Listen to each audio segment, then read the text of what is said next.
Buenas tardes a todos, a todas, a todes. Bienvenidos al conversatorio Un cine revelado de los Andes al Atlántico. Antes de comenzar, queremos agradecer a nuestros presentadores, el Ministerio de Cultura del Perú y la Fundación BBVA, a nuestro colaborador especial, la Embajada de Francia en el Perú, a nuestro auspiciador, el Grupo El Comercio y al licenciamiento de GEDA Perú. También agradecemos el apoyo de Indecopi, de la Asociación de Autores de Fotografía Cinematográfica Peruanos, la ADFP, la Embajada de Colombia en el Perú, y Movistar y la revista Cosas. Hoy vamos a dialogar con 3 directores de Brasil y Perú sobre sus películas que dan cuenta de la historia y experiencia de los pueblos andinos y amazónicos. Como les he comentado, a lo largo de toda esta semana estamos teniendo conversatorios con todos los cineastas que tienen películas en competencia en el festival, y esta es una de ellas. Quiero presentar primero que nada a Mauricio Franco Toso. Disculpa, Mauricio. Él es productor, realizador, editor peruano con más de 20 años de experiencia. Ha trabajado en cine, ha realizado videoclips, docus, reportajes para la tele, para la web, y él nos presenta Samichai, que es su primer largometraje de ficción. Bienvenido, Mauricio. Hola, hola Gabriela, hola a todas y todos los espectadores que están ahí observándonos. Muchas gracias por la invitación y bueno, muy contento de estar acá, participar en el festival y ansioso de conversar acá con todas y todos. Mauricio, para quienes no han visto tu película todavía, cuéntanos un poquito de qué se trata, por favor. ¡Wow! Esa es una Brevemente, pregunta. brevemente. Una pregunta. Bueno, digamos que el logline es Celestino, un ermitaño campesino. Se tiene que deshacer de su vaca Samichay y emprende un viaje interior y exterior desde lo alto de las montañas hasta el caos de las ciudades, ¿no? Ese es un poquito, digamos, lo que sería, digamos, el logline del proyecto. Quiero presentar ahora a Maya Darín. Ella es cineasta, es artista visual brasileña con formación en cine, arte, historia del arte. Bueno, su trabajo se ha presentado en festivales de cine e instituciones ligadas al arte también alrededor del mundo. Y A Febre es su primer largometraje de ficción. Bienvenida, Maya.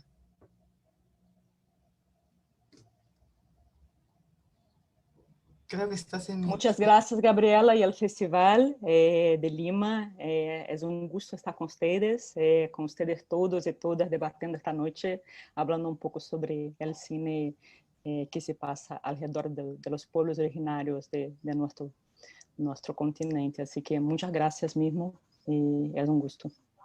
Maya, para quienes todavía no han visto tu película, cuéntanos un poquito de qué trata. Brevemente, por favor. La Febre cuenta la historia de una familia de Sana, que es un pueblo indígena del norte de la Amazonía brasileña, que ha venido a vivir en Manaus, la capital de la Amazonía brasileña, hace más de 20 años. Así que la película acompaña un momento en la vida de Justino y su hija, Vanessa, antes que ella parta a estudiar medicina en la capital, en Brasilia. Gracias, Maya. Ahora quiero presentar a Nuria. Ella es documentalista, productora, actriz catalano-peruana.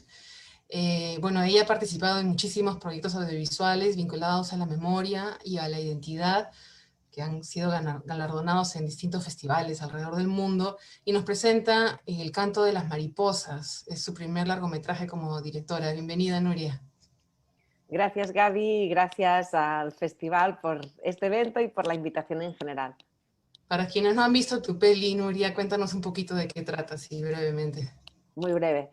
El canto de las mariposas es un documental que acompaña al artista plástico Rember Yaguarcani, que es del pueblo de la nación Huitoto, que es un pueblo casi extinto de la Amazonía, de los 52 que hay en la Amazonía peruana, en el Perú, en un viaje hacia el origen, que es un viaje simbólico, pero también un viaje real. Parte de Lima, porque él también es migrante a la ciudad, va y viene a Loreto, que es la Amazonía peruana, y va hasta La Chorrera, que actualmente queda en Colombia. siempre guiado por la voz de su abuela, una voz también literal, porque es un archivo sonoro rescatado, y es a la vez una invitación, o sea, es una historia de una persona en la Amazonía, pero es una invitación, espero, para todos los espectadores a conectarse con sus propias raíces, con su propio origen, ¿no? Un poquito de dónde venimos para ubicarnos en el mundo. Gracias, Nuria. Ahora quiero presentar a Emilio Bustamante. Bueno, Emilio es un viejo amigo del festival. Él es crítico de cine, él es investigador y docente, y ha sido miembro del consejo editorial de muchas revistas de cine, ha publicado muchos artículos y libros sobre cine peruano, la historia del cine peruano, y es, bueno, especialista también en cine regional. Gracias, Emilio, por estar aquí y por acompañarnos en la moderación de esta charla, y te paso la posta. Gracias, Gaby. Buenas tardes. Sí, vamos a hablar de 3 películas para mí fascinantes, ¿eh? Son películas que tienen conceptos muy sugerentes y tienen además una estética también muy apreciable. Pero quiero partir primero de preguntarles a los directores, a las directoras, cómo concibieron la idea de sus películas, ¿no? Y cuál ha sido, en cada caso, la relación que establecieron con las lenguas y las culturas de los personajes a quienes representan en esas películas. Tal vez podemos empezar por Mauricio. ¿Sí? Y de ahí, siguiendo el orden al azar que hubo. Sí, bueno, tu pregunta, muchas gracias. Es bien interesante esa pregunta porque creo que siempre las formas de que uno se inspira para un tema o una película son diversas, ¿no? Vienen de diversas fuentes, ¿no? Nos atacan de diversas fuentes. En base a lo que tú quieres enfocar, que es, digamos, la relación con los pueblos y la relación con el quechua, en mi caso es, digamos, una especie de bronca, de vacío que tengo por no hablar el idioma. Yo me inicio filmando documentales con Raúl Gallegos, con Ener Herrera, con Pedro Neira, ¿no? Y son documentales para ONGs extranjeras, holandesas, alemanas. Y en estas ONGs vienen obviamente holandeses, suecos, suizos, alemanes, antropólogos, sociólogos, etcétera, hablando perfectamente el quechua con las comunidades, ¿no? Entonces teníamos conversaciones donde habían quechua hablantes, el quechua, habían europeos hablando el quechua, y estábamos limeños mirando atrás, ¿no? Atrás como espectadores y realmente como extranjeros, ¿no? Entonces, al yo querer enterarme de qué hablaban, le preguntaba a uno de los extranjeros y el extranjero me hacía la traducción en inglés. Era más fácil para ellos. Entonces, era pasar por el inglés para entender mi propia gente, mi propia realidad, ¿no? Y yo, este es un concepto que sí está en boga y debería estar para el Bicentenario, que es, en 200 años hasta ahora no nos entendemos, ¿no? Y parte del proceso fue un proceso, digamos, de rebeldía, pero también de reivindicación y de colonización, ¿no? De la memoria a través de la lengua, la identidad a través de la lengua, ¿no? Entonces, hemos visto cómo en otras épocas se ha querido eliminar completamente el quechua, ¿no? Y es un factor, digamos, expropiación de la identidad muy fuerte, y que con digamos, factor se va ganando terreno en otras cosas. Y es prácticamente una condición inocua que tiene el neoliberalismo y el capitalismo, ¿no? El de uniformizar todo, homogeneizar todo, ¿no? Y quitar ¿no? Hacernos creer que somos iguales, ¿no? Que no somos diferentes, cuando al contrario la diferencia y la unión, esa diferencia, la fusión es lo que hace, digamos, subsistir ya todas las especies, ¿no? La fusión, la mixtura. Entonces, ese es un poco, digamos, el acercamiento, digamos, ético o moral o, digamos, personal que he tenido, digamos, a esta realidad, ¿no? En base a lo que tú estás enfocando un poco, Emilio. Gracias, Mauricio. Continuamos con Maya.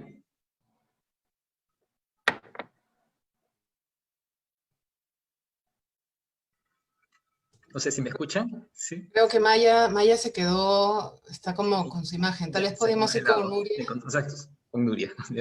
Perfecto, mientras Maya se descongela. Sí. Sí, ¿no? Sí. Felizmente ha quedado en una buena posición. En mi caso, yo soy originalmente catalana, que aunque el catalán tiene 6 millones de habitantes, me sorprendió mucho cuando justo haciendo este proyecto descubrí que en algunos catálogos era considerada una lengua en peligro de extinción. Está lejos de la extinción, pero sí he crecido en un contexto de protección lingüística, en educación pública en catalán, como con mucha conciencia de la importancia que tiene cuidar una lengua para cuidar una cultura. Cuando migré al Perú en el año 2005, esto, a partir de presentar la película, ha venido en mí esta reflexión de cuál fue exactamente la semilla de esto. Me fascinó la diversidad lingüística del Perú y a la vez me chocó mucho, por ejemplo, cuando yo buscaba aprender quechua, lo difícil que era encontrar una academia de quechua. Era más fácil aprender portugués, italiano que quechua. Hace 15 años acabé con un profesor ayacuchano, pero recuerdo también una entrevista que leí en La República, creo que era de un hablante de Taushiro, que quedaba solo 1 o 2 personas, y que creo que desde ese momento la entrevistaban y contaba cómo era ser la última hablante de una lengua y de alguna forma última representante de un pueblo. Es discutible si un pueblo muere con su lengua o no. En el caso, por ejemplo, de España o de Iberia, está Euskadi, que mantiene identidad cultural y nacional sin que la lengua sea siempre un factor tan importante. Entonces creo que eso se quedó flotando en mi mente y años después, como en 2014, empecé a trabajar algo que no tenía la forma todavía de lo que ha acabado siendo el canto de las mariposas, pero buscaba personas de pueblos indígenas que vivieran en Lima por una cuestión de producción, porque es carísimo ir a la Amazonía, y ahí es que conocí a Remberg y después he descubierto más sobre la lengua, que además que los de su clan, que es dentro del Huitoto es el Múnuca, no es el más hablado en el Perú, que se habla más el Bue. En cambio, en la zona del territorio originario, que en el Putumayo, el Múnuca, en esa comunidad pequeña de pocos miles de personas, es la lengua más fuerte. Pues, y curiosamente, mientras en Pebas no lo habla casi nadie, ni siquiera la familia de Remberg lo habla como lengua vehicular, sin embargo, en La Chorrera, el Múnuca es la lengua más fuerte y ahí están más rezagadas el Bora, el Ocaina y otras lenguas que también son de la zona. Creo que Maya sí está con nosotros. Y le transmito también la pregunta, ¿cómo nació la idea de la película y cómo te relacionaste con la lengua y la cultura de los personajes que representas en tu película?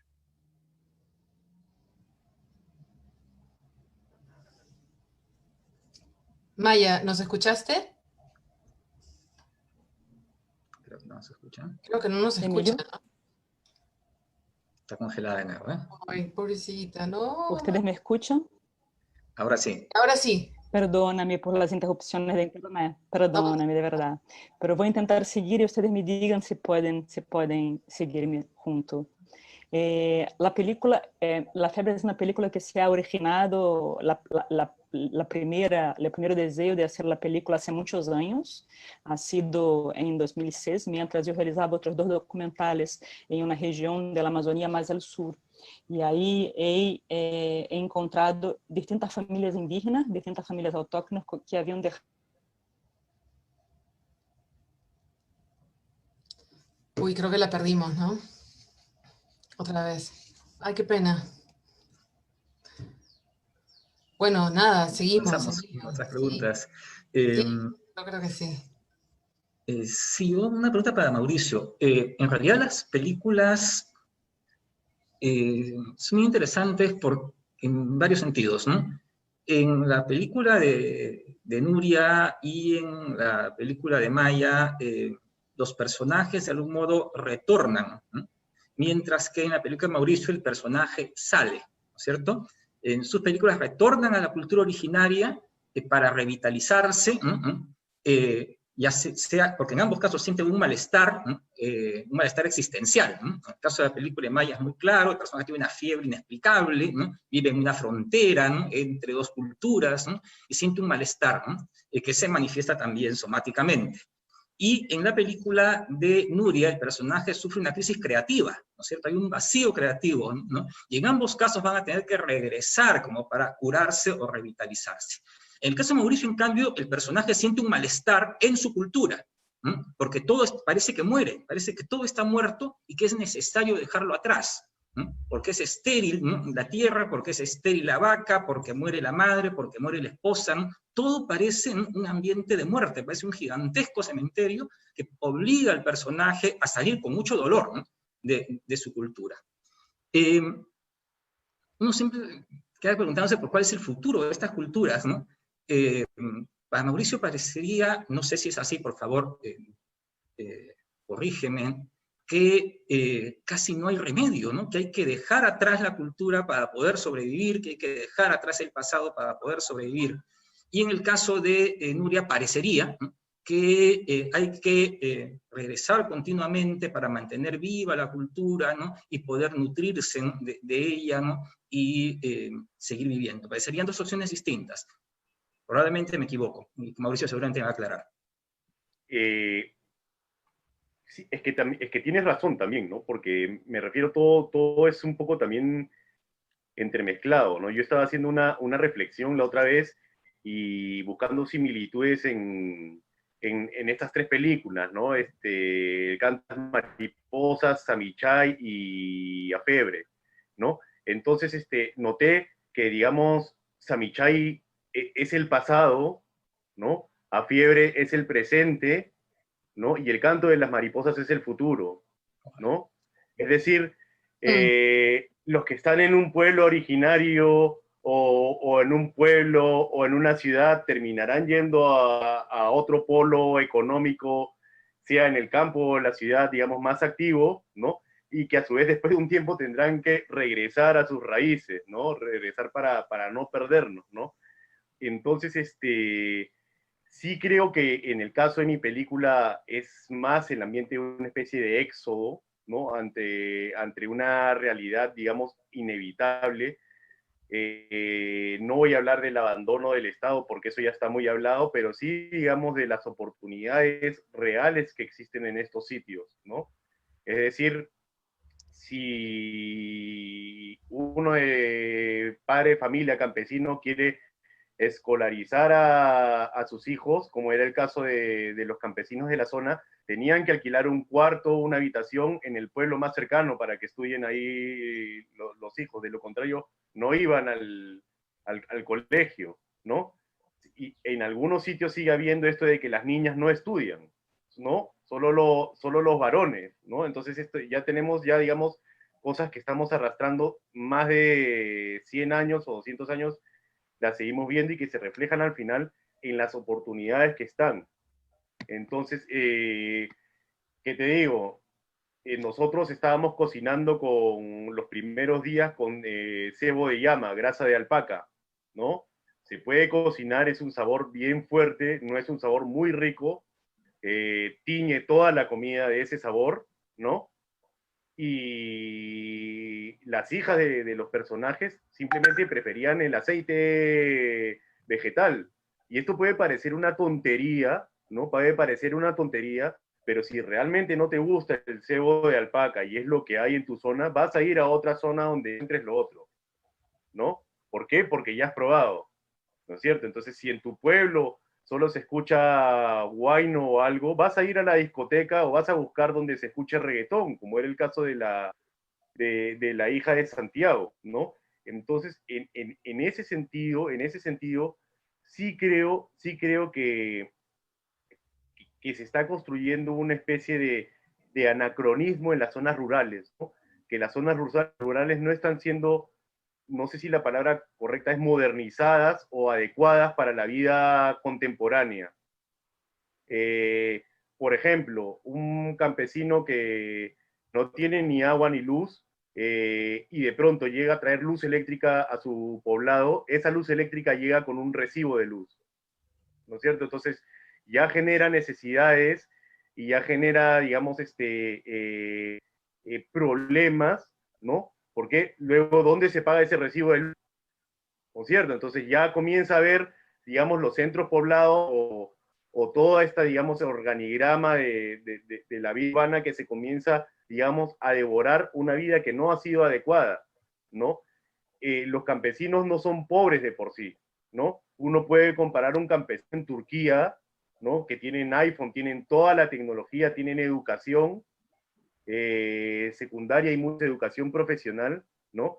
Sin embargo, la mayoría de gente que estaba en las comunidades, todos los adultos mayores no han sido escolados, no hablan perdón, no leen ni ven el quechua inclusive, ¿no? Entonces sí se configura, digamos, una especie de panorama que no está siendo útil en esta vida moderna, contemporánea, ¿no? Pero que sin embargo es necesaria, ¿no? Es muy necesario, ¿no? El trabajo de los campesinos, ya sea en el agro, ya sea en la ganadería, ya sea en la vigilancia, ¿no? Ya sea en cualquier tema, digamos, social, económico o político, es sumamente importante en todos los pueblos, ¿no? Sin embargo, se le está dando la espalda a toda esta realidad, ¿no? Entonces, es por eso que estos contextos quedan, digamos, ya casi anacrónicos, ¿no? Los campos, las poblaciones rurales ya no son, digamos, competitivas para la vida neoliberal capitalista del urbanismo, y esto no debería ser así, ¿no? En mi caso sí es un personaje que deja su zona, ¿no? Deja su zona, pero para este personaje el dejar su zona es empeorar de vida, ¿no? Su hija quiere dejar la zona para mejorar. Él cree que si la deja va a empeorar, que todo lo que tiene ya está ahí, ¿no? Entonces también es ese viaje a la inversa, ¿no? Que yo también he sido migrante, he estado viviendo en Madrid 10 años, ¿no? Me fui para estudiar cine, ¿no? ¿Qué quiere decir esto? Que me aspirando a mejorar mi educación, ¿no? Podría y llegado a Madrid buscando mejorar mi economía o la de la familia, que también es muy válido, ¿no es cierto? Pero no habría quizás emprendido un viaje que sepa que voy a empeorar, ¿no? Me voy a ir a Madrid para quedarme sin amigos, para no tener dinero, para perder mi lengua. Nadie hace eso a propósito, ¿no? Nadie hace eso a propósito, ¿no? Sin embargo, tenemos mucha gente que deja a su familia, deja su cultura y se a una tienda o una fábrica en Japón o una tienda en Estados Unidos, ¿no? Entonces, estas realidades, digamos, de la migración están implícitas y dentro de la parte rural, dentro de la parte andina, pues existe este contexto de anacronismo, un poco. Antes de pasarle la posta a Nuria, perdón, quiero invitar a todos los que nos están viendo a que nos hagan preguntas a través del chat, sus inquietudes, sus preguntas. No esperen a último minuto, que ya después no nos da el tiempo para pasarle las preguntas a los realizadores. Cierro paréntesis. Dale, Nuria. Gracias. Sobre la pregunta de migrantes, de ir y venir, efectivamente, digamos, el canto de las mariposas, el personaje tiene un retorno al origen físico y en la vida real, Rembert va y viene, es decir, está entre Lima y la selva. En realidad, en este momento está en Pebas con su familia, una muy inteligente decisión para pasar la pandemia, a pesar de que Loreto está muy golpeado por el coronavirus y Pebas también, él me va reportando, y que evidentemente, que lamentablemente no hay buenos servicios de salud, es un mejor lugar para estar que no en la ciudad, en el caso particular de Rembert, ¿no? Entonces, como varias reflexiones sobre esto. Una cosa que vivimos junto a Rembert es que como que siempre hay un origen más adentro, ¿no? Es decir, si en Lima, igual a mí al ser un documental en este caso, voy a expresar mi opinión porque un pacte que hemos tenido siempre desde Rembert es que yo no hablo por él ni nada. Entonces voy a expresar mi opinión desde la película y desde yo misma como migrante.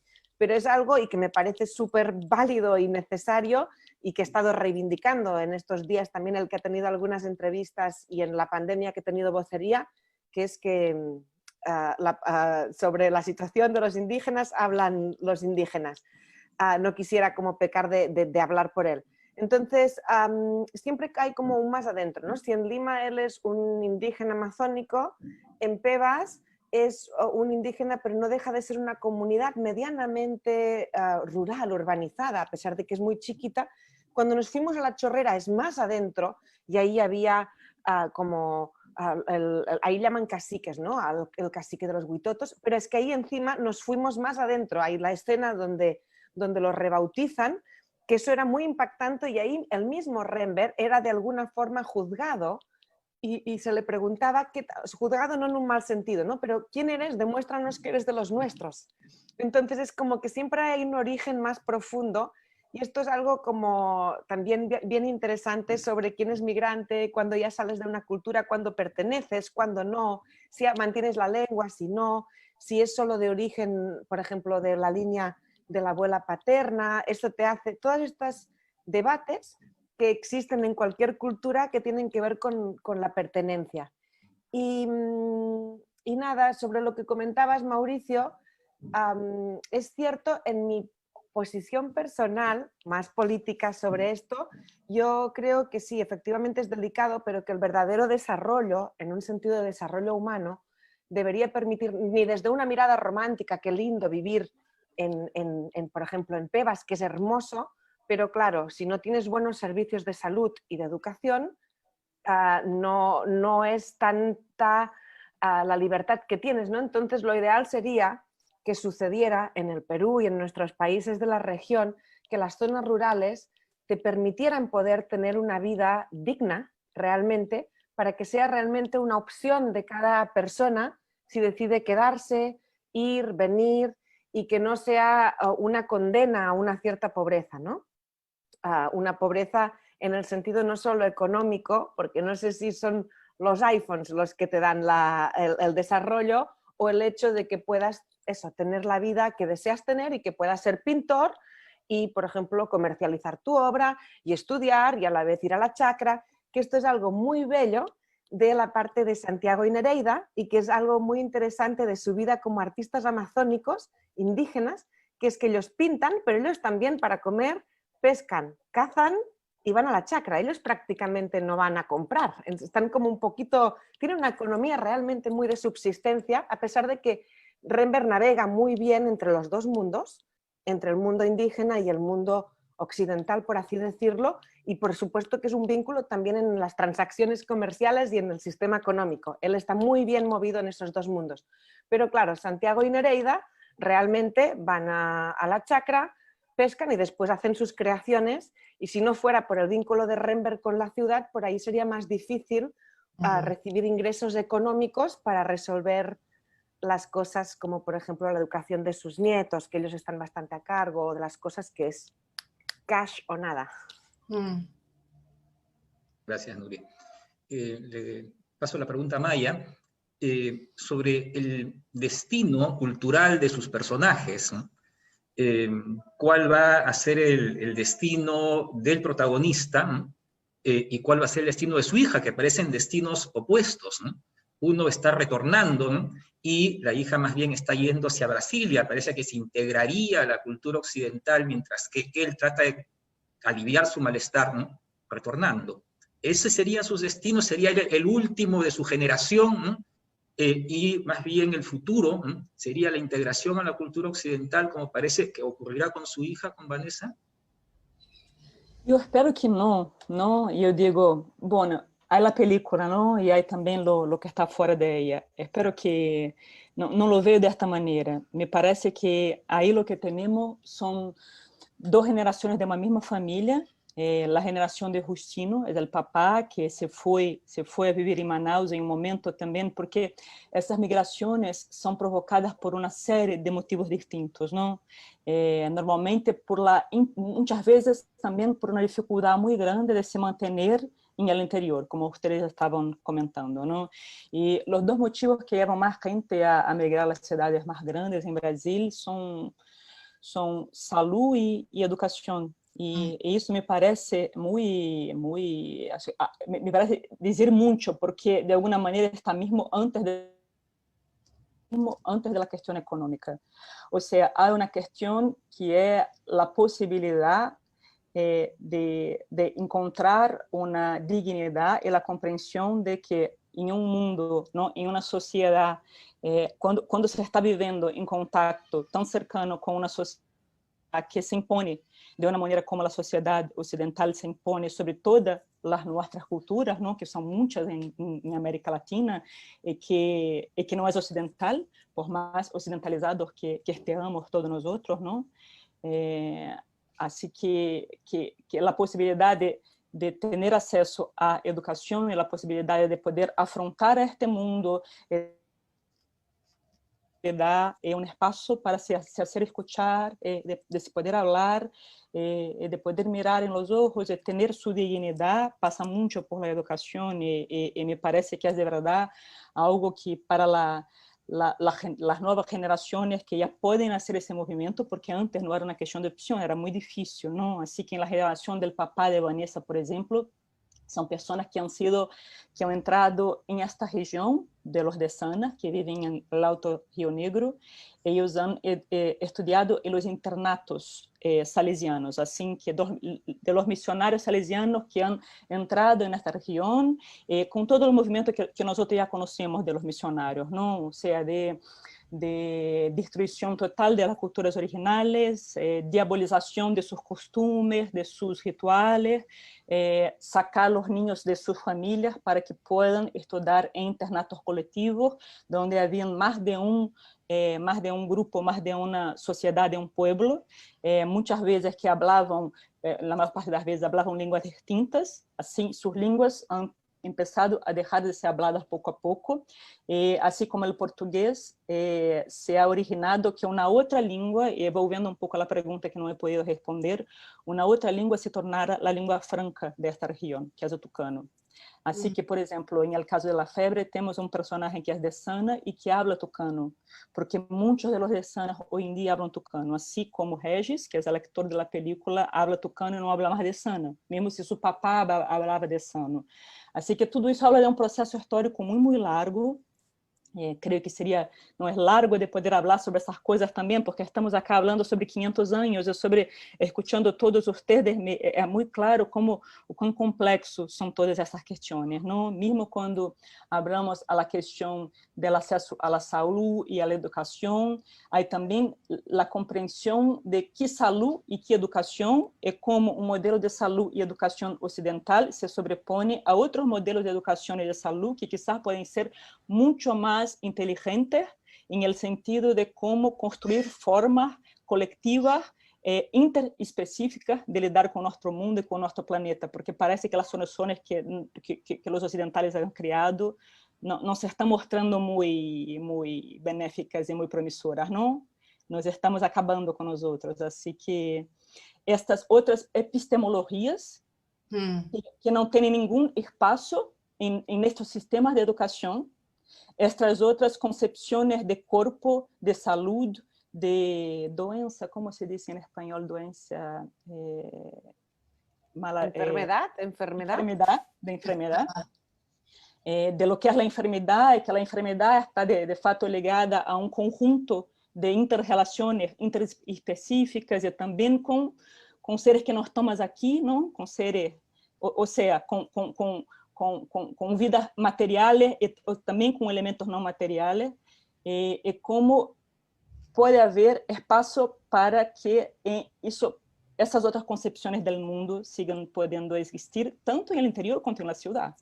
porque los indígenas que vienen vivir en la ciudad, ¿no? La gente que viene del interior a vivir en la ciudad, vienen con toda su cosmología, su mundo, mismo con todo que han pasado con la colonización, ¿no? Mismo con la gran destrucción de lengua, de saberes, de funcionamiento de sociedades súper complexas, porque si pensamos que en las Américas creo que vivían más de 100 millones de personas y creo que más de la mitad ha sido asesinada en el proceso, creo un poco más de 300 años de colonización en el principio, ¿no?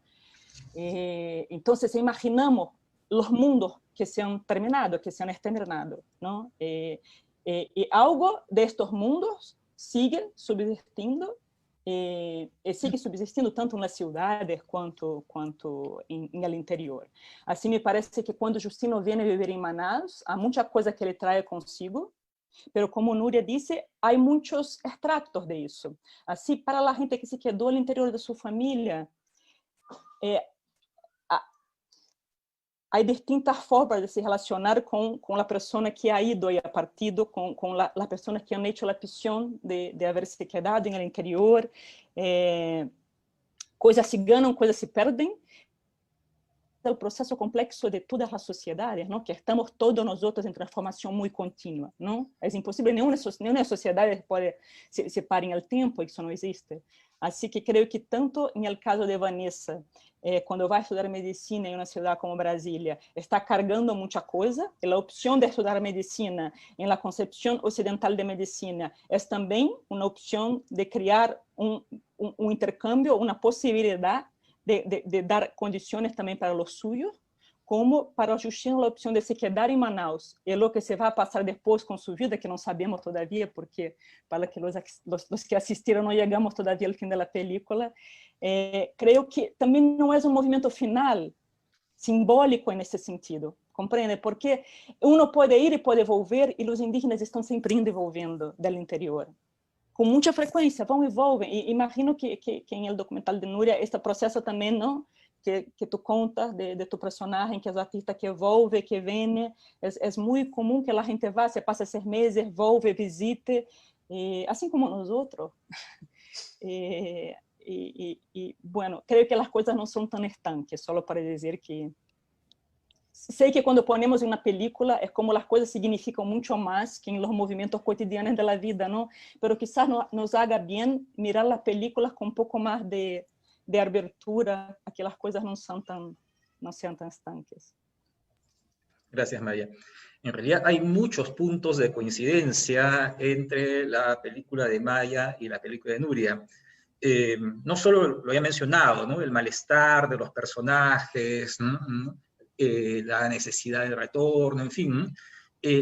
Núria comentaba en alguna declaración, en alguna entrevista, que algo que la motivó también a hacer la película era el haber visto a una mujer indígena que era la última que hablaba la lengua que ella hablaba. Y eso también, de algún modo, se ve en la película de Maya, ¿no? Se ve una mujer que habla una lengua originaria que nadie entiende, ni siquiera Vanessa, como si fuese también una especie de última representante de una cultura originaria. Y esa preocupación en ambas creo que está presente en la película por estas culturas. También está la presencia del río casi como frontera, ¿no? Que tienen que navegar los personajes, ¿no? Y está la presencia de una bestia negra, ¿no? Y una bestia negra que aparentemente en ambos casos representa el colonialismo, ¿no? El tigre negro de la casa de Arana, ¿no? O el perro, ¿no? No adelanto más, ¿no? No hago más spoilers. Entonces hay muchos puntos de contacto que sería bien interesante seguir analizando. Pero más bien quiero preguntarles y a los tres por la estética de la película, porque son películas, como he dicho, muy cuidadas conceptual y estéticamente. La película de Maya quisiera que desarrollara un poco esa estética, ¿no? El trabajo con las líneas, por ejemplo, ¿no? Las líneas rectas y las líneas orgánicas, ¿no? En Núria, el uso metafórico, y no solo metafórico, ¿no? El uso legendario de las mariposas, ¿no? Que está ahí de manera recurrente. Hay un momento en que cruza la mariposa, el encuadre, cuando se ve la casa Arana, que yo no sé si es una mariposa real o una mariposa digital, porque es muy oportuna. Real. Es muy oportuna. Y en el caso de Mauricio también, pues hay un tratamiento formal muy sofisticado, ¿no? Los movimientos circulares de la cámara, ¿no? El trabajo del blanco y negro, ¿no? Me decía Gaby que parecía inspirado en Chambi, ¿no? Entonces, ¿cómo trabajaron ese aspecto de sus películas? En el caso de Nuria, por ejemplo, también la puesta en escena en La Chorrera, ¿no? Es una puesta en escena también muy justa, ¿no? Cuando el personaje del pintor hace un speech, ¿no? Además un speech perfecto, ¿no? Las palabras justas, ¿no? Como para ser aceptado, ¿no? Entonces, ¿cómo se dan eso? ¿Cómo se trató ese aspecto formal también de las películas, ¿no? Antes de que todos respondan esa hermosa pregunta, quiero volver a invitar a los que nos escuchan a que escriban sus preguntas e inquietudes en el chat de Facebook. Cierro paréntesis. Gracias. No sé quién quisiera comenzar. Maya, ¿tú quisieras? Sí, es que como acabo de hablar, no quiero Ah, también pero puedo. perdón. Eh, sobre lo que comentabas, Emílio, é curioso porque as pessoas se referem sobre a questão desta presença invisível que está na película de forma muito distinta, não? Cada um tem uma interpretação e são as mais variadas possíveis. E tu eres a primeira pessoa que lo dice, que lo coloca desta maneira. E me parece muito lindo. Não que se eu não sei, porque me parece muito interessante que pode haver diferentes percepções de lo que seja esta presencia, pero la tuya me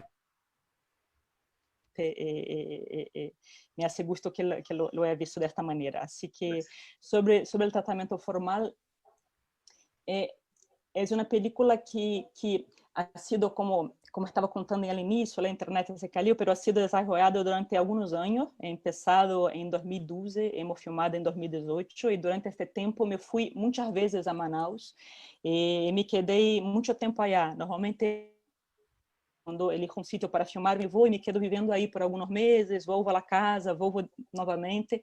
E em cada um destes momentos, me quedei algumas semanas, comecei a elegir as locações e me quedei algumas semanas em cada uma delas. Assim que me quedei algumas semanas em el porto de cargas, onde a película se passa, outras semanas em um posto de saúde, como um pequeno centro de saúde público, seguindo o cotidiano das enfermeiras, que é o trabalho de Vanessa na película.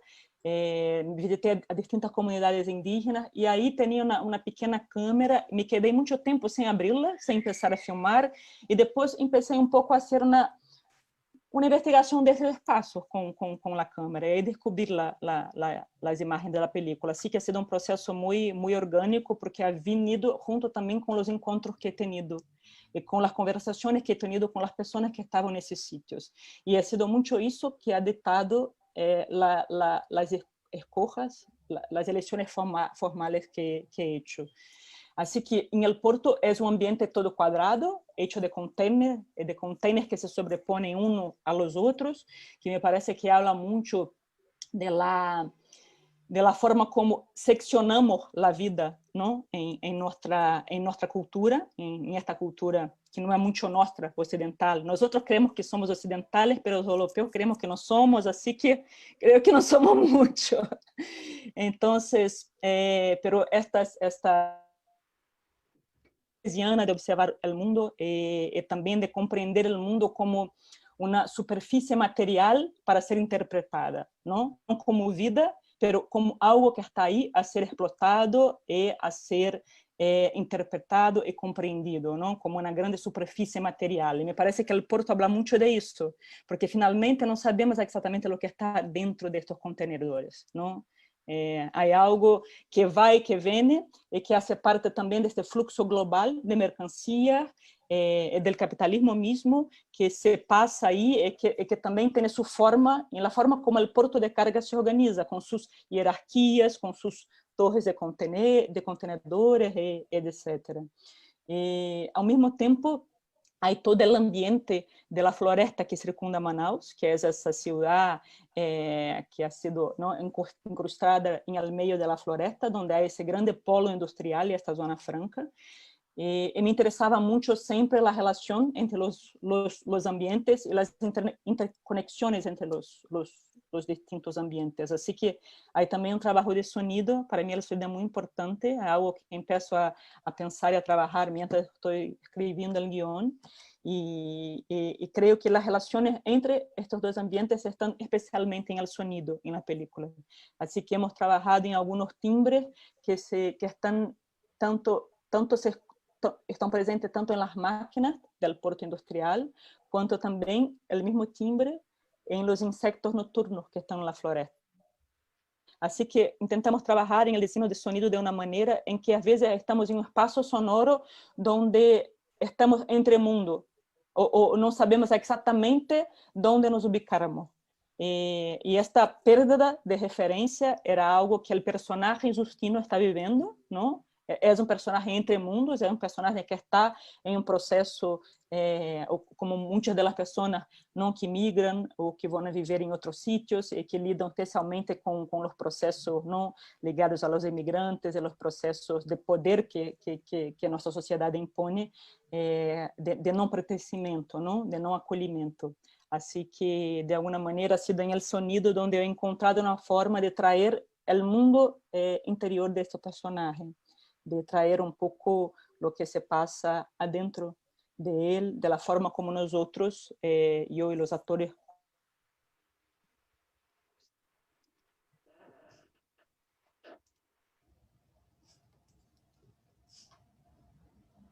Tal vez, Mauricio, quieras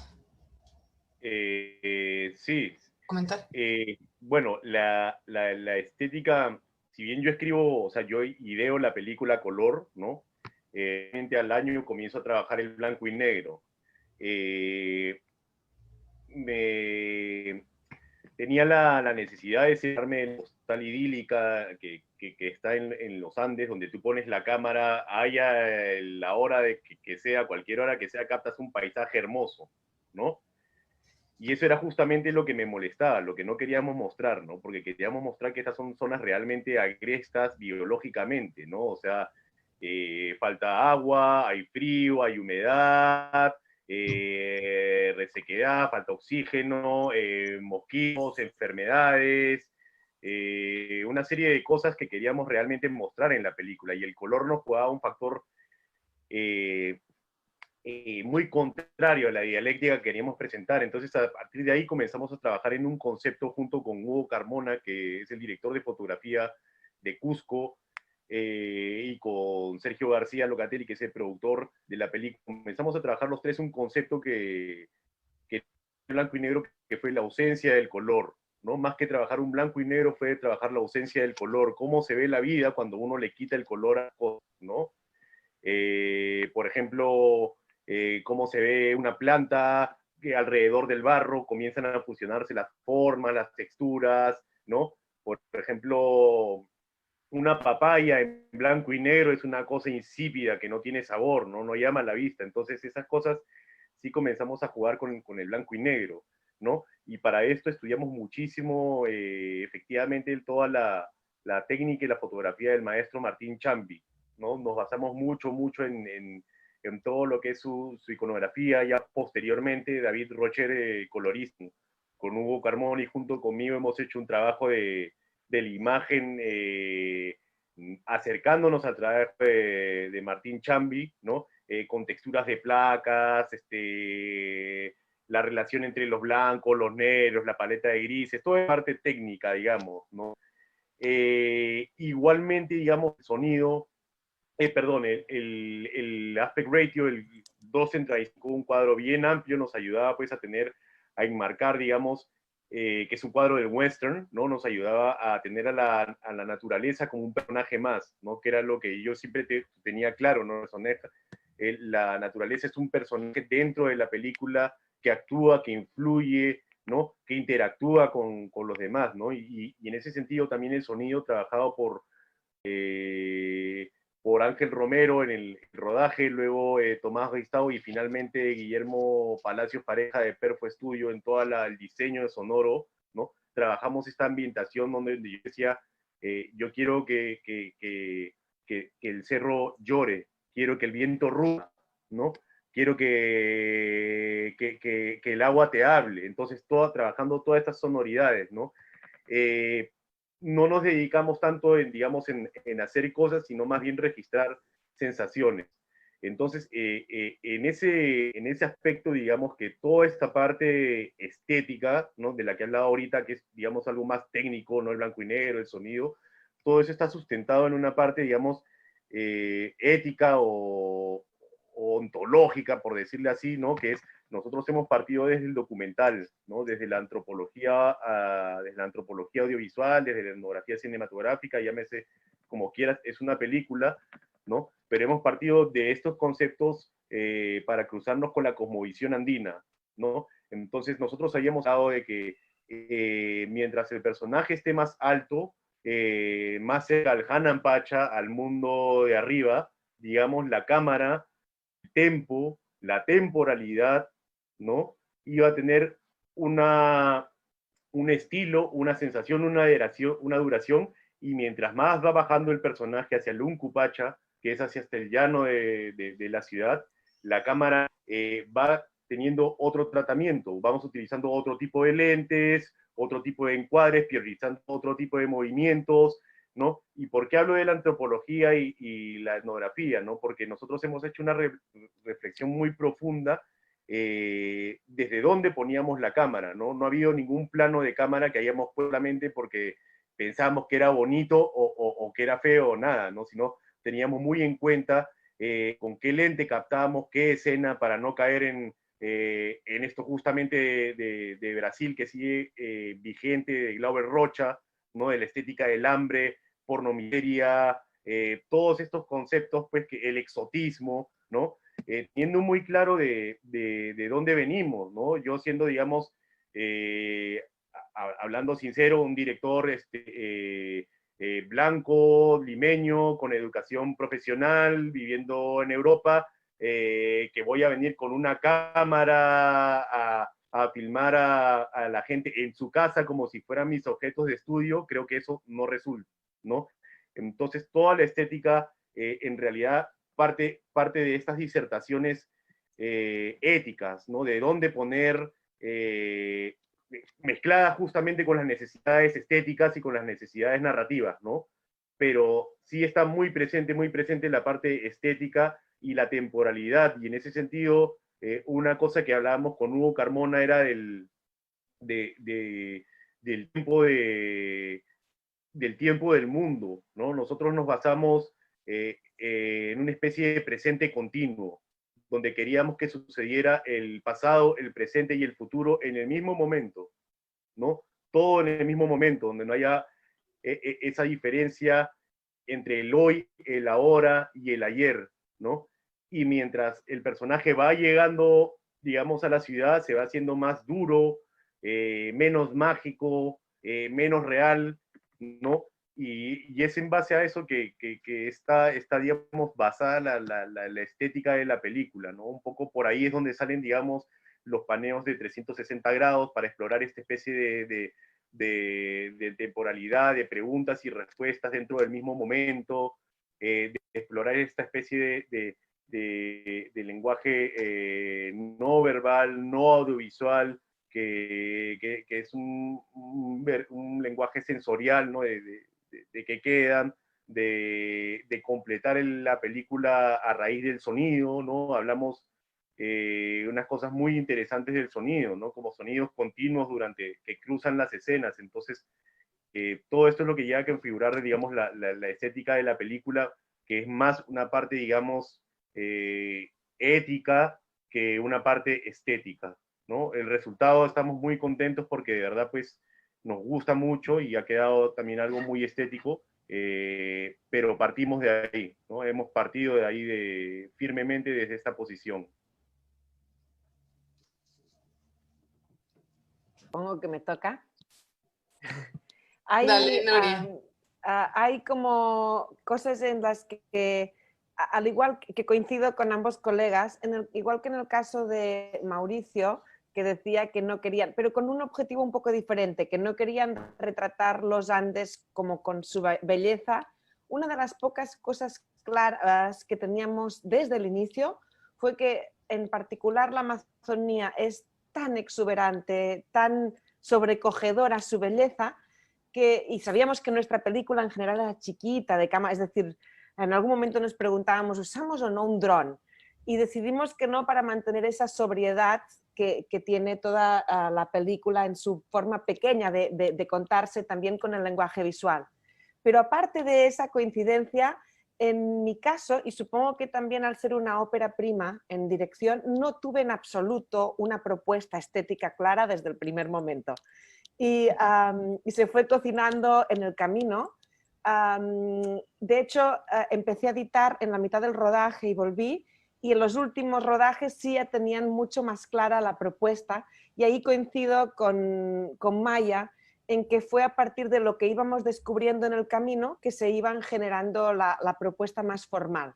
Que ahí fue una mezcla también, como digo, de dialogar, que esto es la magia también del documental o de los procesos más largos, ¿no? Que puedes dejar que haya como un ping-pong con la realidad y con lo que va sucediendo en el camino, y a la vez también de mi propia exploración y de forma de encontrar la estética que quería proponer por ser también mi primera dirección de largo, ¿no?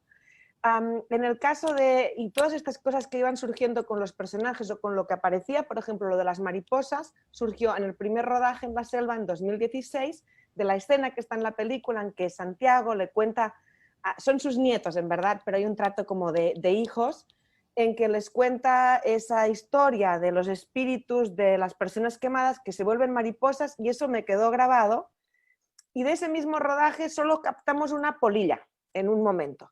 Y ahí sí me quedé medio obsesionada en que queríamos capturar más mariposas para que subiera su poder simbólico, y fue anecdóticamente difícil, porque hay muchas leyendas de cómo atraer a las mariposas, que van desde deja detergente a la orilla del río y vuelve a la mañana siguiente. Haz pichi, o sea, orina, y a la mañana nada funcionaba. Hasta que encontramos el primer enjambre de mariposas en la chorrera ya, que encima son las mariposas amarillas que aparecen casi al final, y que aparte nos contaron que en Colombia las mariposas amarillas tienen un simbolismo extra amazónico, sino del proceso de paz. Entonces fue muy lindo, y ahí paramos el rodaje y Nico se acercó, quedó carcomido por los mosquitos para grabar durante media hora esas mariposas, y después él se quedó 2 días más en la selva para ir a cazar mariposas en las orillas, o sea, tuvimos como, fue una caza fotográfica de mariposas para que tuvieran esa presencia.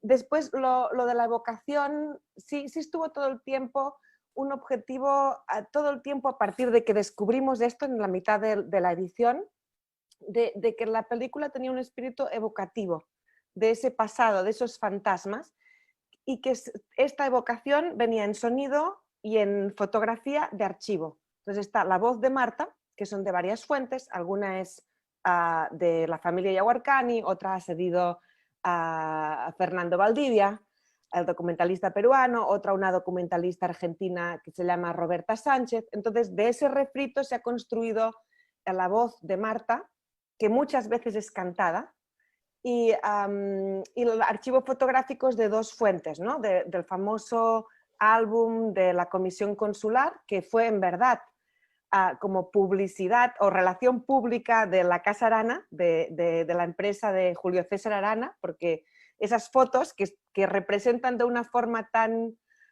cliché el colonialismo, donde salen hombres vestidos de blanco con sombrero y los indígenas del poder colonial, eran su publicidad, por así decirlo.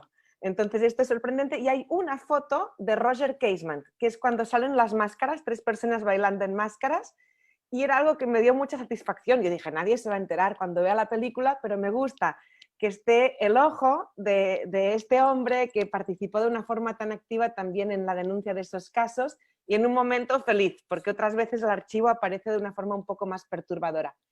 Y bueno, al trabajar con artistas plásticos y a la vez viendo la poesía que tiene la lengua múnuca, que esto era algo que además fue muy sorprendente, porque las últimas traducciones más fieles recibimos ya con el montaje cerrado.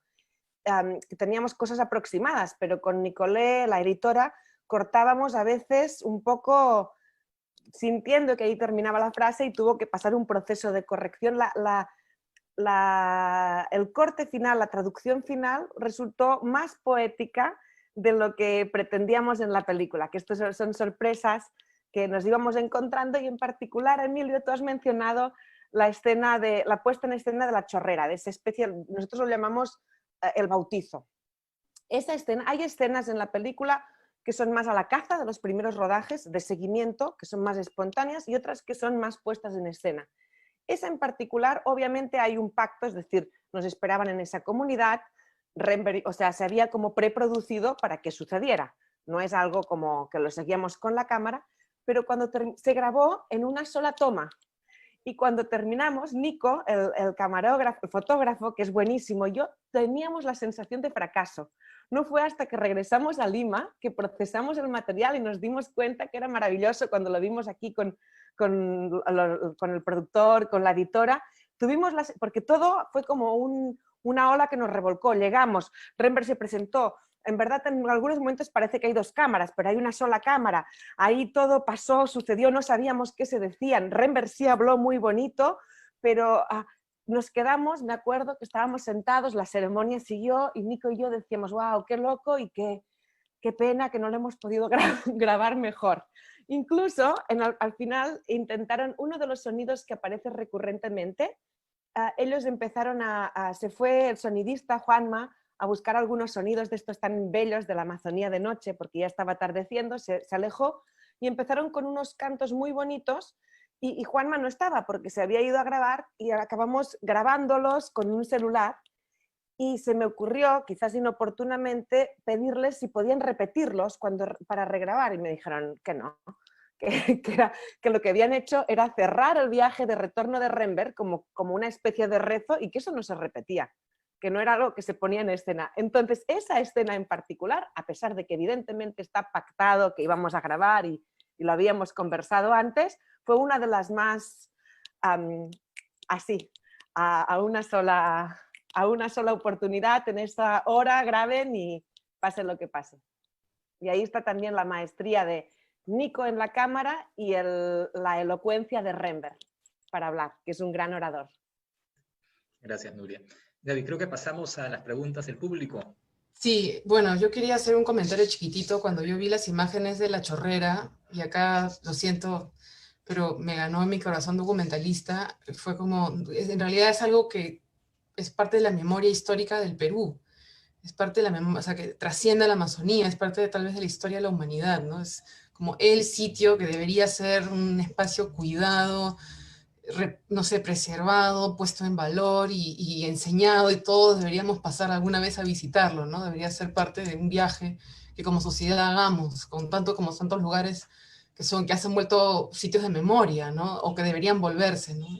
Lo digo, y como tú ya has hablado de la chorrera, no hago ningún spoiler, pero invito a que vean tu película hasta, no sé, disculpen por mi parcialidad, mil perdones a los demás. Hay preguntas del público que está disfrutando muchísimo la charla y les agradece muchos comentarios muy, muy positivos por inbox también de lo que están comentando y de la necesidad de hablar de estos temas también en el cine. Hay una pregunta que es si el viaje que hacen de transformación o de curación o de búsqueda de los personajes, si de alguna manera también es un poco la búsqueda personal. Algo lo han dicho, o sea, personal de ustedes, tal vez de su equipo, pero en todo caso, ¿cuál podría ser en breve ese paralelo? O si quieren, les retrueco la pregunta, ¿qué les dejó? ¿Qué encontraron en el proceso de hacer sus películas? Maya, si quieres tú puedes comentar. Para mí, es siempre, cuando hago una película, especialmente las películas que he filmado en Amazonía, porque he hecho también algunos documentales antes, uno de ellos inclusive con una personaje que es Bora, que es casada con un personaje Witoto, su compañero, así que hay puntos ahí de diálogo entre lo que ustedes están hablando que me hace rememorar todo eso. Y es la posibilidad de cambio de perspectiva, la posibilidad de observar las cosas desde una otra mirada. Es como si el mundo se alargase de alguna manera. E é como se eu me dera conta mientras filmo e mientras, porque para mim filmar é antes de tudo uma forma de estar em relação, não? De poner-me em relação. E creio que por isso que de alguma forma sempre acabo filmando universos que são desconhecidos para mim inicialmente, não? Nunca he filmado em minha cidade. E me quedo pensando quando vai ser o momento que vai ser uma película em minha cidade. Agora me invitaram a ser um curta, que era um curta de encomenda, e como estávamos no meio da pandemia, me dijo, mira, vou filmar em minha casa. Pero creo que é isso, é como a possibilidade de ir ao encontro de algo que é desconhecido, e que obviamente quando tu haces esse movimento, tu tienes que te poner, es importante que te pones muy alerta en cómo tu posiciona y cómo históricamente tú estás implicada, ¿no? en este proceso, o cómo tú puedes o no se relacionar con ese sitio, de qué forma, de qué lugar, de qué manera, con quién. Creo que son tantas cuestiones que se ponen una vez, ¿no? que nos ponemos a filmar com outras pessoas ou a realizar um projeto, e mesmo quando filmamos em nossa própria casa ou em nossa própria cidade, não? Pero para mim, e nestas películas ha sido de verdade a possibilidade de um alargamento del mundo, de mi mundo, e de las possibilidades de compreensão. He aprendido muito com as pessoas que he trabalhado, he aprendido muito com os atores indígenas da película sobre puesta em cena. Isso para mim ha sido algo muito valioso, porque como são sociedades, não? Onde a escrita ha sido algo que ha entrado nessa sociedade junto com o processo de colonização, pero não se sustentam, não se orientam através da escrita, como o conhecimento é passado de forma oral de geração a geração, tem uma memória increíble, muito mais aguda que a grande parte de nós outros. Assim, o processo de compreensão de algo e de transformação de isso, não? De uma cena, quando leíamos uma cena juntos, e aí o guião se quedava aí ao lado, porque não trabalhávamos diretamente com o guião, trabalhávamos muito com improvisação, mas leíamos juntos antes. E aí, neste momento, havia algo da forma como isso que havia sido leído era incorporado e era retrabalhado e se tornava algo distinto, e toda vez que terminávamos uma repetição, eu volvia à casa e ia reescrever o guião, assim que o guião ha sido um processo de reescrita muito constante também durante a repetição com os atores, porque ha sido esse processo de que as cenas puderam se formar a partir da maneira como eles descobriam esta puesta em cena, a partir deste primeiro input que vinha del guião, pero que ha sido muito transformado também. Pero esse processo de memória e de tradução al tucano, e depois de tradução novamente ao português, porque aí eu tinha que compreender o que eles haviam criado em tucano, então traduziam novamente ao português e depois ia novamente ao tucano para a puesta em cena final. Assim que esse processo de tradução que se ia, eu ouvia muitas vezes, é algo que creio que ha sido muito importante para a puesta em cena como ella es, para que llegáramos juntos a este lugar, y creo que también este proceso de traducción habla mucho sobre lo que la película mismo está buscando circular de alguna manera, no está buscando tocar de alguna forma, porque son también procesos de traducción de experiencias, de vivencias, de mundos, etc. Así que tanto a questão da memória quanto a precisão corporal, a precisão de los gestos, da maneira de estar em cena, ha sido algo que de verdade he aprendido muito com eles sobre como trabalhar conjuntamente en colectivo. Sí, una de las cosas que más, bueno, llama la atención en tu película, ahora que ya hablé cosas hermosas de Nuria, quiero hablar cosas hermosas también de ti, es la naturalidad de la presencia, el estar de tus personajes, la relajación, ¿no? De simplemente están allí y hacen lo que tienen que hacer, pero la presencia tiene una energía maravillosa. Y qué bueno que hayas comentado un poquito, que esa era una pregunta también del público, de cómo fue el trabajo con ellos para lograr esa relajación y esa presencia, ¿no? Que dice hasta 1000 cosas más sin hablar. Sí. Mauricio, tal vez quieras contarnos un poquito. Sí, lo que pasa es que me he quedado pensando porque hace unos días me hicieron la misma pregunta, Emilio, y te lo juro, yo pensé que no, ¿no? Yo pensé, dije, no, esa es una película, tengo 9 años haciendo esta película, pero no tiene nada que ver con mi vida, ¿no? Y me he dado cuenta que es lo que ver, ¿no? Con capítulos o con cosas, ¿no? Entonces, mirando para atrás, veo los cortos, los documentales que he hecho y todos más o menos están dentro de una época o unos años o una etapa que he vivido, ¿no? Eh, Concretamente, por ejemplo, el primer corto que hice, que está en la universidad, muy pegado al fútbol, barras bravas, todo eso salió por ahí. Luego otros cortos que tienen que ver con relaciones, luego otros que tienen que ver con el mundo laboral, todo, y ahora de pronto pues veo un éxodo, ¿no? Entonces, recién me he puesto a pensar en eso, ¿no? Porque hay veces que uno hace su película y en verdad pues ni siquiera uno mismo la puede explicar bien, ¿no? Es el paso de un lenguaje escrito al oral a un audiovisual que no hay una traducción, sino es subjetivo. Entonces me puse a pensar en eso y me di cuenta que claro, que el factor también a mí de haber sido y de ser inmigrante, ¿no? De dejar un mundo atrás, de dejar cosas atrás, pero sobre todo este factor que es el de soltar, ¿no? El de a veces aprender a soltar cosas, ¿no?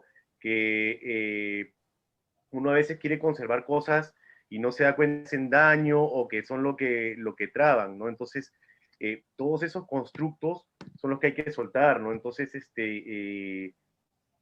hay muchas cosas que yo he tenido que, por ejemplo, que reaprender o desaprender en la vida, ¿no? Constructos, por ejemplo, machistas que somos criados desde pequeños, desde el colegio, reforzados en la familia y luego se refuerzan en el ámbito laboral o profesional, pues los tienes que desaprender, ¿no? Y no necesariamente es desaprender, sino es cambiar tu configuración y soltar ciertas cosas, y a veces hay que soltar personas, familiares, situaciones, X cosas, ¿no? Entonces, en este sentido, digamos que esta película, digamos, ha sido como un espejo para darme cuenta, indicarme yo de hacia dónde quería enfocar mi vida o la cinematografía que quiero, ¿no? ¿Dónde es que me quiero situar con el discurso frente a la vida, ¿no? Mm. Y en ese sentido sí me ha interesado mucho eh, la parte, digamos, la parte humana que tiene que ver con la memoria, ¿no? Que tiene que ver con la memoria de la identidad, de quién es uno, ¿no?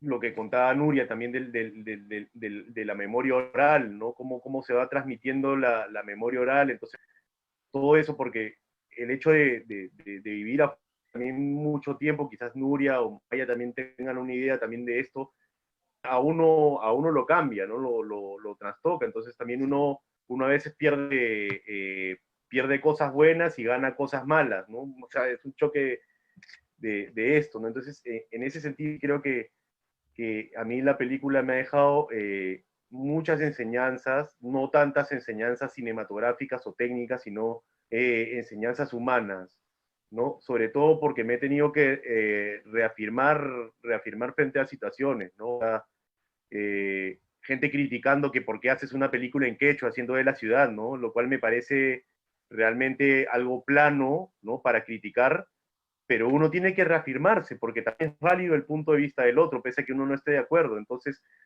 todas estas cosas sí me han servido, digamos, para yo darme cuenta de qué tipo de persona soy, qué tipo de persona quiero ser, ¿no? Y frente, digamos, de acá del escenario, qué tipo de peruano quiero ser o qué tipo de peruano busco ser, ¿no?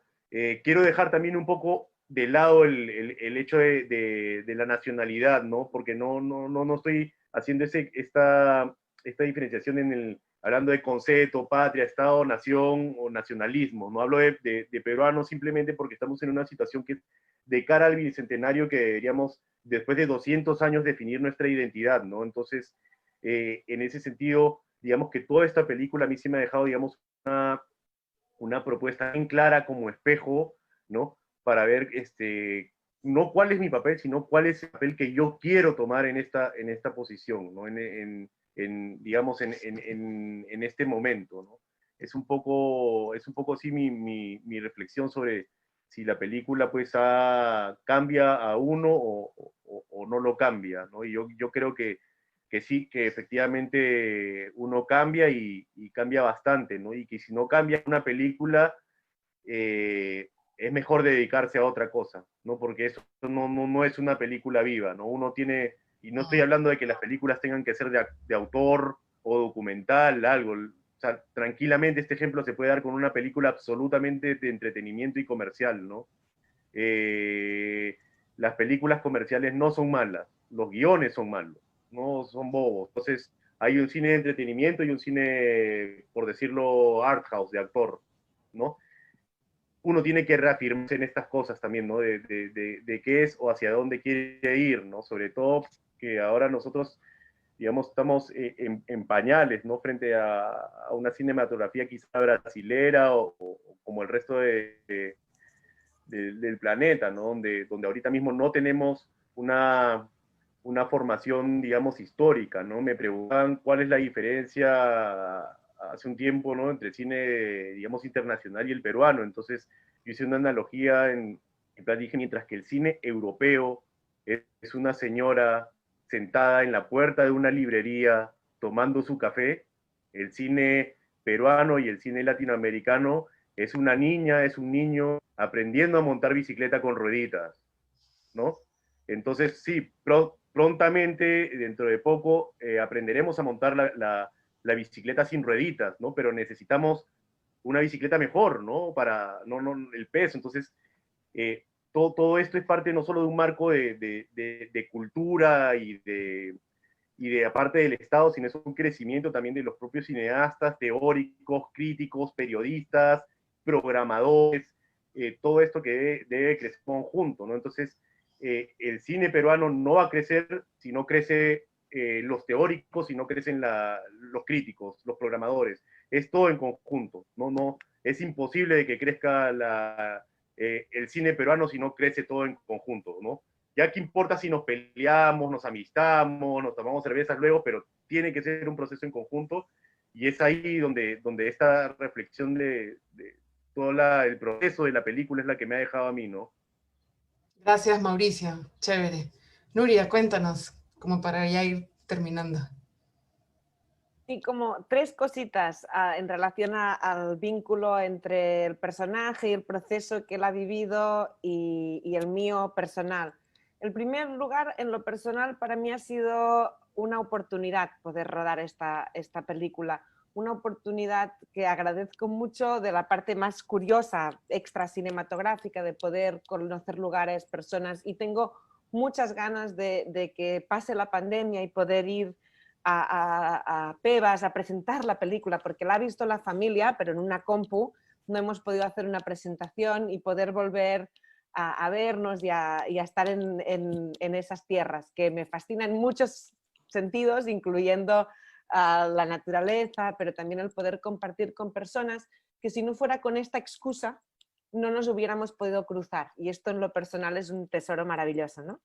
La segunda es, aunque parezca raro, porque claro, si Mauricio dice yo soy un limeño blanco, bueno, yo con mi acento, que también soy migrante, pero digamos, como una mujer de origen europeo cuenta una historia, y en los momentos que además ha habido esta revolución en relación a la representación y a la identidad en los últimos años, por momentos es como, uy, estaré metiéndome en un terreno en el que no es válido entrar, contar esa historia, pero de alguna forma sí, siempre he sentido y siempre hemos hablado esto, que hay un espejo entre Rember y yo.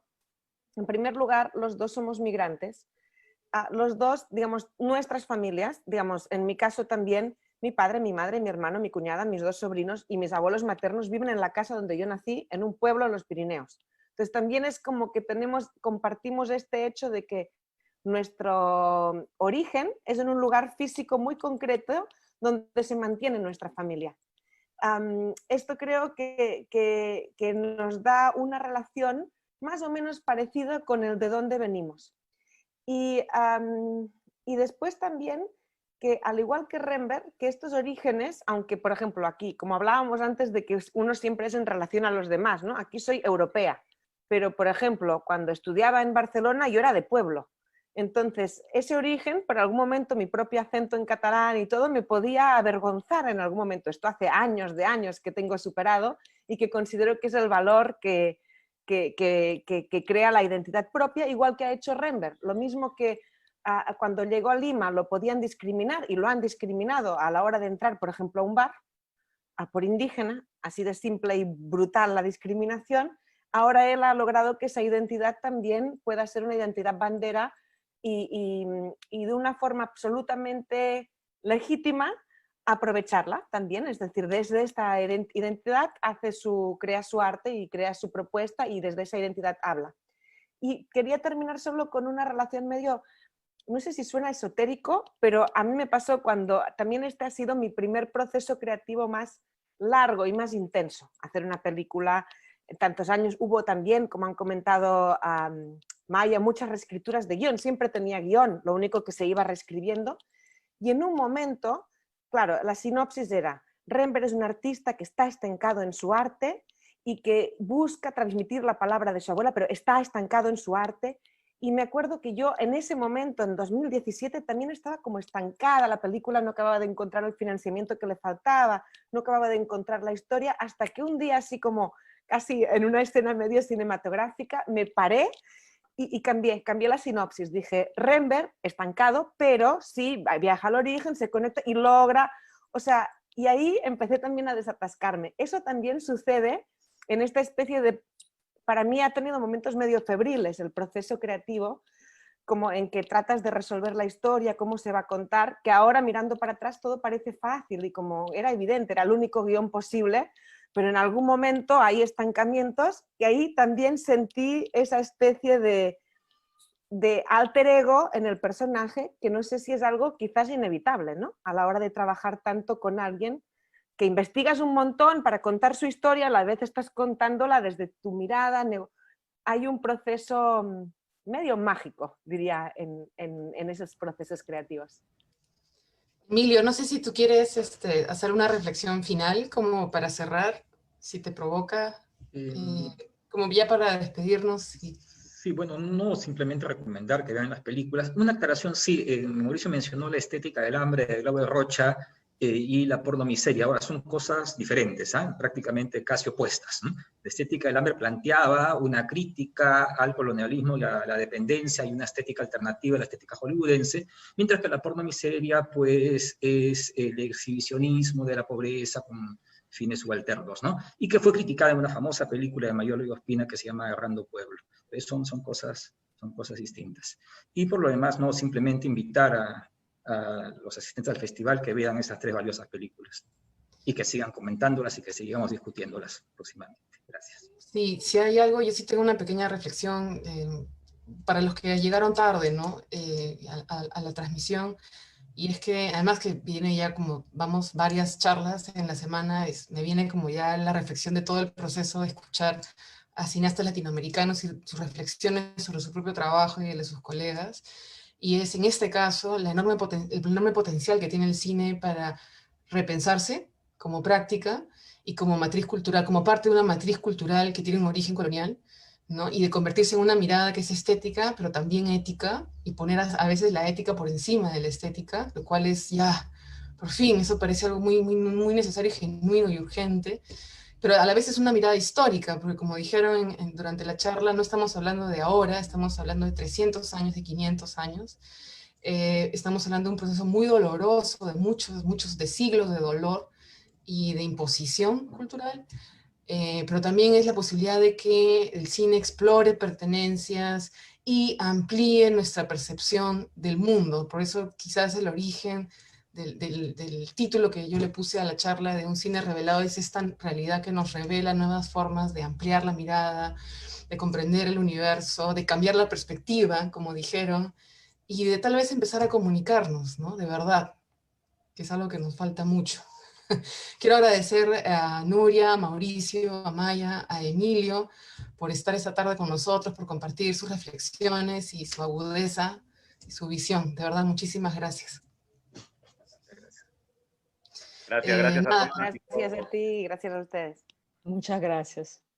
Quiero agradecer también al equipo que hace posible esa transmisión, al equipo del festival, a ustedes que nos han acompañado en esta transmisión. Les recordamos que las entradas están a la venta en la web del Festival de Cine, en festivaldelima.com y en la plataforma ccpucencasa.com. El precio de las entradas es 12 soles entrada general y 10 soles precio especial. Las películas solo pueden verse, lamentablemente, por esta vez solo en territorio peruano y por 48 horas desde que ustedes le ponen clic. No se olviden de votar al finalizar cada película. La votación para el premio del público termina el día de mañana a las 6 de la tarde. Si escogieron una película en competencia, le pueden puntuar, la puntuación creo va de 1 al 5, y ustedes también son jurado. Les invitamos a que nos acompañen al conversatorio que tendremos el día de mañana. Es un conversatorio muy especial. Lo hemos llamado Industria y Formación del Offline al Online, y vamos a hablar con responsables de 4 espacios de formación de la industria cinematográfica, el espacio Cinema Israel, el Bolivia Lab, el Instituto Sundance y el laboratorio, la sección Industria del Festival de Cine de Morelia, sobre los cambios que estos espacios han experimentado en los últimos meses y cómo esos cambios representan oportunidades para cineastas peruanos o de la región con proyectos en desarrollo, work in progress. Bueno, nada, nos vemos mañana a las 11 y nada, nos vemos por el festival, por el Facebook del festival. Muchas gracias. Gracias, hasta luego. Gracias, sí. Muchas gracias.